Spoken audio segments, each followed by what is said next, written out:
It is not the politics or the military, or even the so-called economy, that will determine China's next move, but the renminbi's exchange rate. Like the United States, Europe, and Japan, China's economy has been hijacked by its own currency. But the renminbi has a unique feature compared with the dollar, the euro, the pound, and the Japanese yen. It is not yet freely convertible, and there may not be a day of true convertibility for 10 or 20 years. China's ability to weather the Asian financial crisis of 1997 and the world financial crisis of 2008 depends on the firewall of non-convertibility between the renminbi and other free currencies. This firewall, however, has now become a key factor in the success or failure of China's economy. It is like installing iron windows at home. Although it is possible to guard against theft on weekdays, it becomes an obstacle when the house is on fire. You cannot get out by yourself and the firefighting team cannot also get in. The exchange rate of the RMB has always been determined by the central government rather than by the market. Therefore, its circulation relationship with the world's freely convertible currency needs to be adjusted manually. At a time when the economy was booming at a rate of more than 10%, the RMB kept its cheap status for a long time under the pressure from the United States and attracted a large number of foreign investment into China. However, in the current environment of sluggish world economy and declining GDP growth of China, the RMB has to withstand the pressure and dare not devalue, for fear that a large number of foreign and domestic capital will flee after the devaluation. With the structural defects of today's Chinese economy, various forms of corruption and irregularity, political sentiment, and the speculative self-insurance pattern of enterprises, once a large number of domestic and foreign capital flee, it will be enough to stop the economic machinery in a very short time. In fact, the eyes of investors are discerning. The consensus of the global financial and investment community is that the RMB must depreciate to the level consistent with the current economic pressure in China, but do not know whether it should be a slowdown or urgent devaluation.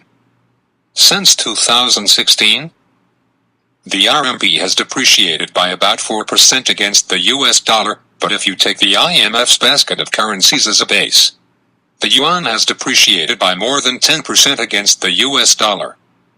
Foreign and domestic capital in China has not been idle during this period, and the amount of overt defections has exceeded US 8 trillion, and the total amount, I am afraid, is no less than US 8 trillion in addition to the clandestine ones. For example, fake imports and real foreign exchange. And China's proud foreign exchange reserves have dropped from 4.2 trillion US dollars to 3.2 trillion US dollars. According to internal economists' analysis, in today's complex economic, trade, and diplomatic relations of China, the critical value of foreign exchange reserves is 3.2 trillion US dollars. That is to say, if it is less than 3.2 trillion US dollars, China's foreign economic and international commitments are likely to falter. Because of its opacity, it is hard for outsiders to figure out at what level the RMB needs to be kept afloat to keep China's domestic economy afloat. However, almost all domestic and international economists in China have reached a consensus that the additional RMB 4 trillion issued by China in 2008 brought about consequences such as the bursting of the Yellow River embankment, and gave rise to credit debts of no less than RMB 20 trillion. Add in other routine central and local debts, and China's total debt is no less than 3 times GDP. Moreover, with China's state-owned economy accounting for at least 60% of the total, much of that debt is in the state-owned system, that is, the whole country's economic machinery will cease to operate once a joint debt is made. This situation is much more serious than the triangle debt problem that Premier Zhu Rongji faced more than a decade ago. However, in those days, the 4 major non-performing assets acquisition companies and public-to-private strategy were used to get rid of the difficulties. Today, no matter from the nature or the total amount, the application of the old technology is also ineffective. Although the currency has not yet been linked, China has almost completely embedded in the international system in the real economy and trade. A sudden loss of control of the RMB exchange rate is bound to lead to the loss of control of the real economy and trade, which is beyond the affordability of China and even the world. So governments don't want to see the RMB get out of control. The consequences of China's runaway economy. As Henry Paulson, the former U.S. Treasury Secretary, put it most clearly in his memoirs, those who have been downplaying the Chinese economy had better start praying that their predictions will not come true. Once the Chinese economy collapses, the impact on the world is unpredictable. With the consensus of governments, do we need to worry about losing control of the RMB exchange rate and the consequent economic and trade lose control? Absolutely necessary.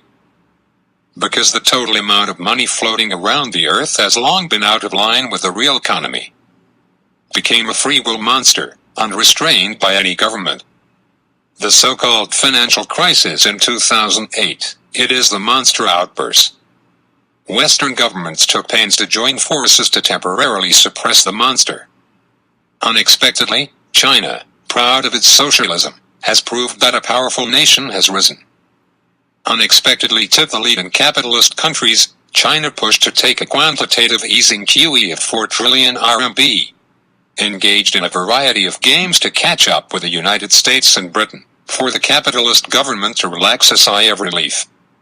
Then Western countries began to QE, again QE, more fattening the monster in 2008, until the unheard of negative interest rate policy cannot hurt the monster a hair once more. How big is the monster now? It is reported to be 200 trillion, or more than 10 times the GDP of the United States. Not to mention that central banks and finance ministries have different interests that make it difficult for them to join forces. Even if miracles happen and governments join hands, they may not be able to wrestle with this monster. Although the governments of various countries are concerned about the tough problem of devaluation of the RMB, they can only fend for themselves. If things get out of hand, countries will probably only be able to let it be rats deserting a sinking ship on the inside of China. Looking back on the devaluation process of the RMB exchange rate, the dilemma can be described as follows. Slowly depreciating is waiting for death. And one-time depreciating is seeking death. If the depreciating is slow, it is tantamount to soliciting others, including international hot money and domestic people, to come to suffer. But if you want to depreciate once to the bottom, the key problem is that perhaps no one in the whole of China knows what water level is called the bottom. Foreign experts can't help even if they want to, because even the Chinese government itself is unclear about the situation and the numbers. One real thing, I met a Chinese economist not long ago asking him how much the RMB should depreciate against the US dollar to stabilize the Chinese economy. He replied, "I don't see the bottom. And I still not give up to ask again. 1 by 7.8 about 16 is too much." The scholar is a little impatient, he said.